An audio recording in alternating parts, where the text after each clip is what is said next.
नमस्कार दोस्तों, आप सभी का स्वागत है। बहुत बहुत आभार, बहुत बहुत धन्यवाद लगातार इतना उम्दा प्यार देने के लिए।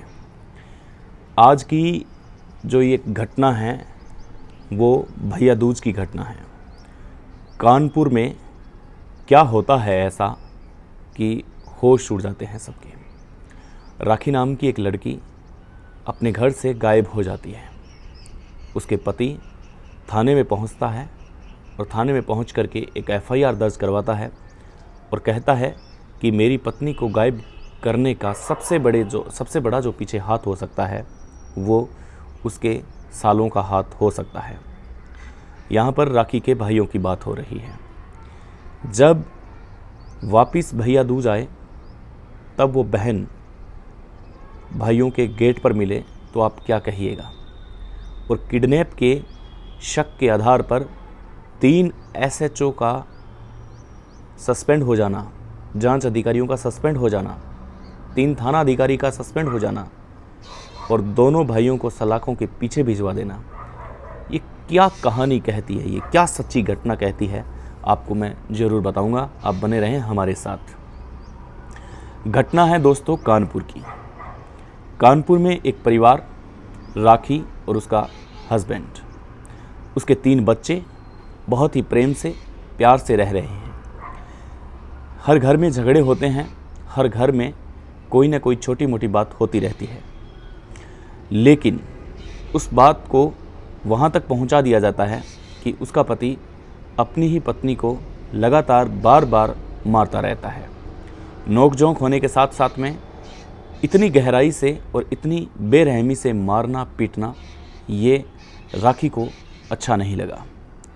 अब राखी उस आदमी से परेशान हो चुकी थी क्योंकि वो रोज़ शराब पीता और शराब पी कर के अपनी पत्नी राखी को बेरहमी से मारता, उसके 3 बच्चों को मारता।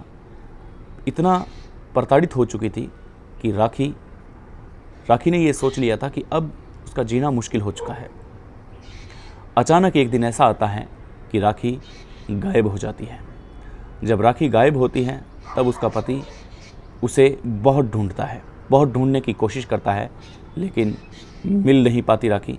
जब राखी नहीं मिलती है तब वो हैरान परेशान होकर के पुलिस के पास पहुंचता है। पुलिस को जाकर के अपनी पूरी कहानी बताता है कि मेरे पत्नी को किसी ने किडनैप कर लिया है, किसी ने गायब कर लिया है। अब पुलिस है जो जांच करती है। जब पहला थाना अधिकारी होता है वो इसकी जांच स्वयं करता है कि आखिर तेरी पत्नी गई कहाँ है। तो शक किसी पे है तो शक का दायरा कहते हैं कि बहुत से लोगों को लपेटे में ले लेता है। बस यही हुआ राखी के पति के साथ। राखी के पति ने कहा कि मुझे शक मेरे सालों पर है, राखी के भाइयों पर ही है। राखी के भाइयों ने ही उसे किडनैप किया है, मेरा बसा बसाया घर उजाड़ दिया है। मेरे घर में जो खुशियाँ थी वो खुशियाँ अब मुझे नहीं लगता कि कहीं रह पाएगी। राखी के भाइयों ने ही अपना सब कुछ ख़त्म कर दिया है। पुलिस अधिकारी जो जिसका जांच अधिकारी होता है, जिसके पास जांच होती है, वो खुद इमोशनल हो जाता है। वो अपनी रपट में सारा मामला दर्ज कहता है और उसको हौसला देता है कि चिंता मत कर, मैं राखी को ढूंढने का पूरा प्रयास करता हूँ, मैं राखी को ढूंढता हूँ। वो थाना अधिकारी अपने जवानों को पूरी मुस्तैदी के साथ इन्वेस्टिगेशन के लिए भेजते हैं। अब देखिए यहाँ पर मज़े की बात, जिस पर शक था अब पुलिस अधिकारी वहाँ तक पहुँच जाता है। वो कुछ क्ल्यू नहीं बताते तो किडनैपिंग का एक केस बनता है, मजबूत सबूत बनते हैं, क्योंकि उसका पति खुद कह रहा है कि इसके भाइयों ने ही ऐसा किया है। कॉल डिटेल निकलती है तो उस डिटेल के अंदर डिटोल की तरह सारी चीज़ें धुल जाती है। अब यहाँ पर डिटेल डिटोल कब बन जाती है, देखिए कोई भी भाई अपनी बहन से ज़रूर बात करता ही होगा।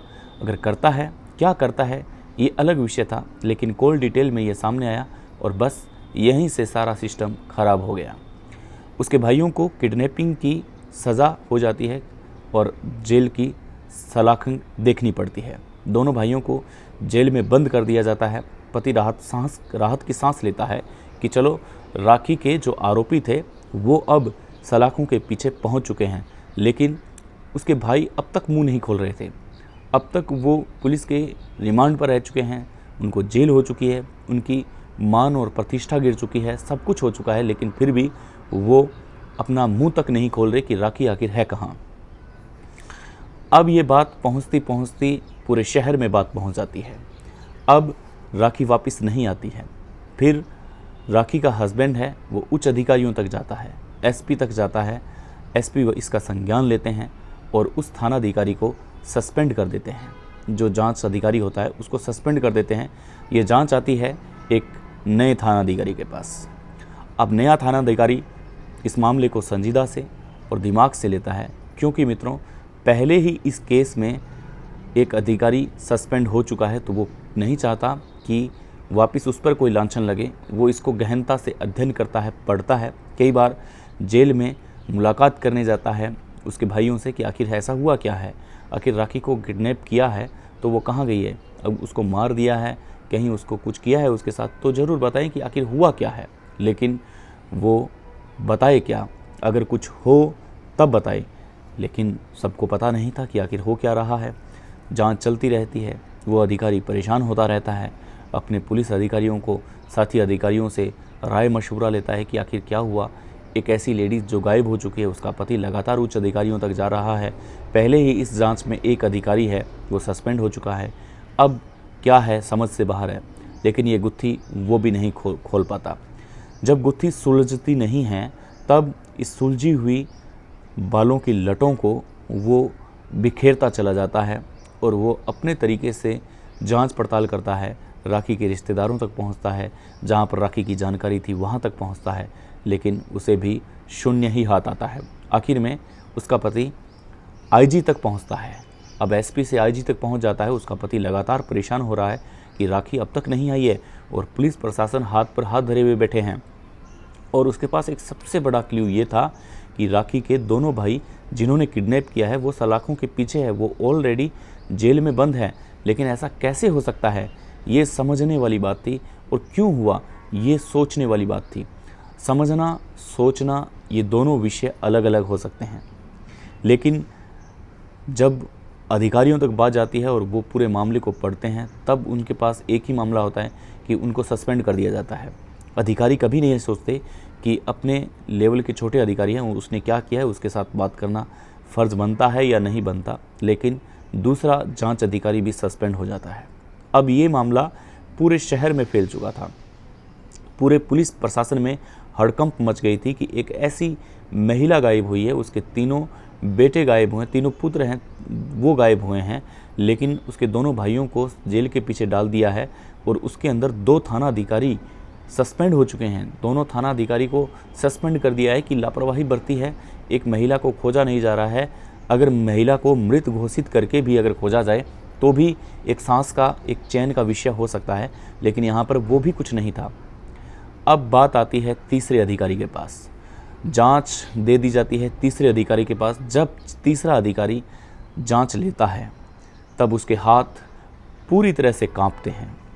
वो कहता है कि ये एक ऐसा केस है जिस केस ने 2 अधिकारियों की पूरी तरह से छुट्टी कर दी है। अब वो डरता है लेकिन मरता क्या न करता। ऊपर से जांच के विषय थे। वो धीरे धीरे पूरे एफआईआर की कॉपी को पढ़ता है। पढ़ करके वो समझता है बातों को। समझने के बाद में वो देखता है कि आखिर हुआ क्या है, आखिर ऐसा क्या था कि लगातार 2 अधिकारी सस्पेंड हो गए हैं। वो उन सस्पेंड हुए अधिकारियों के पास जाता है और कहता है कि ऐसा क्या था कि आपको सस्पेंड होना पड़ा। वो अधिकारी कहते हैं कि हमें कुछ पता नहीं कि क्या हुआ, हमने पूरी तसल्ली के साथ इस मामले की छानबीन की है। वो तीनों एक ही टेबल पर बैठ करके बात करते हैं। वो कहते हैं कि आप दोनों सस्पेंड हो चुके हो, अब इस जांच की इंक्वायरी है जो मेरे पास है, अब मुझे किस तरीके से जांच करनी चाहिए, आपने कौन सा ऐसा क्लू छोड़ा जिसकी वजह से ये जांच वहाँ तक नहीं पहुँची जहाँ तक ये जानी चाहिए थी। इस पर वो दोनों अधिकारी कहते हैं कि हमें नहीं पता कि ये जांच कैसे बीच में अटकी, लेकिन उसके भाइयों को जेल में डाल दिया गया है, उसके सारे रिश्तेदारों को डिटेन कर दिया गया है, सारे सीसीटीवी फुटेज देखे गए हैं।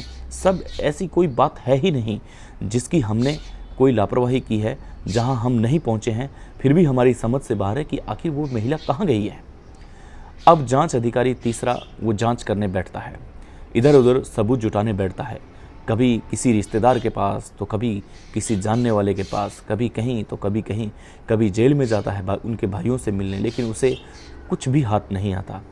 और आखिर में ये एक मिस्ट्री बनती हुई दिखाई दे रही थी। लगातार न्यूज़पेपर्स में ही आ रहा था, लगातार अधिकारियों के ऊपर से फ़ोन आ रहे थे कि उस महिला का क्या हुआ, या तो उसको मृत घोषित करो, नहीं तो अगर वो जिंदा है तो उसको खोजो, किडनैप किया, आखिर कहाँ गए। और दोनों को सज़ा हो चुकी है, इसके भाइयों को। अब समय आता है मित्रों दीपावली का।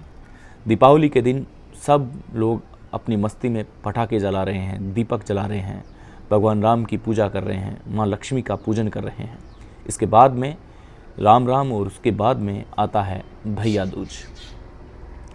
भैया दूज का त्यौहार आते ही राखी अपने तीनों बेटों के साथ, तीनों पुत्रों के साथ वहाँ पहुँच जाती है अपने भाई के दरवाजे पर। और वो जब सुनती है कि ऐसा क्या हुआ है, तब उसे पता चलता है कि किडनैप के मामले में, तुझे किडनैप के मामले में वो तो जेल जा चुके हैं। तब राखी फूट फूट कर रोती है और कहती है कि मैं मेरे भाइयों को ज़रूर छुड़वाऊंगी, मुझे नहीं पता कि मेरे पीछे ऐसा हो जाएगा। मीडिया राखी से प्रश्न पूछता है कि तुम कहाँ थी, तुम्हारे पीछे 2 अधिकारियों का जीना हराम हो चुका है, 2 अधिकारी सस्पेंड हो चुके हैं, तुम्हारे कारण दोनों भाई जेल में जा चुके हैं, क्या तुम इन सब की भरपाई कर पाओगी, तुम कहाँ थी। तब राखी अपना मुंह खोलती है और मीडिया को बताती है कि मेरे भाइयों ने कुछ भी ऐसा नहीं किया है, वो बेकसूर है और उनको बेवजह ही सज़ा दी जा रही है। मैं मेरे पति से परेशान थी, मेरे तीनों बच्चों को मारा जाता था, शराब पी करके मुझे रोज़ाना मारा जाता था। इस बात से आहत होकर के मैं कहीं दूर शहर चली गई थी और वहाँ पर छोटा मोटा काम करने लगी थी, लेकिन मुझे इस बात का पता नहीं था कि मेरे पीछे मेरा पति मेरे ही दोनों भाइयों को जेल में डलवा देगा और मेरे कारण 2 अधिकारी सस्पेंड हो जाएंगे। तब मीडिया पूछते हैं कि राखी तुमने ऐसा क्यों किया। तब उसने बता दिया कि मैंने आपको बता तो दिया कि मैंने इस वजह से किया है, मुझे नहीं पता था कि ऐसा भी कुछ हो सकता है। अब राखी वहाँ पर कहती है कि मैं पुलिस प्रशासन के पास जाऊंगी, बड़े अधिकारियों के पास जाऊंगी, मैं कोर्ट और कचहरी में जाऊंगी, दोनों मेरे जो बेकसूर भाई हैं उनको भी छुड़वाऊंगी और जो अधिकारी मेरी वजह से सस्पेंड हुए हैं उनको भी मैं निकलवाऊंगी बाहर और उनको भी मैं बहाल करूंगी। ये कहानी बड़ी रोचक कहानी और दिलचस्प घटना, ये अभी की घटना है जो मैं आपको बता रहा हूँ। भैया दूज की ये घटना है जो अभी गई है। यही दीपावली का त्यौहार था कि इस घटना ने पूरे लोगों का माइंड वॉश कर दिया, पूरे दिमाग में सिर्फ और सिर्फ लाल और पीली बत्तियां बजने लगी कि आखिर ऐसा भी हो सकता है। तो रिश्तों में कड़वाहट आती रहती है और इस कड़वाहट के चलते कभी भी किसी पर भी शक नहीं करना चाहिए। शक के आधार पर के रिश्तों को ख़त्म किया जा सकता है। आबाद रहें, मस्त रहें, तंदुरुस्त रहें। हम मिलते हैं एक नए एपिसोड के साथ और आप सबका धन्यवाद कि आप हमें लगातार इतना प्यार दे रहे हैं। रबा खैर, शबा खैर, मस्त रहें, तंदुरुस्त रहें। नमस्कार।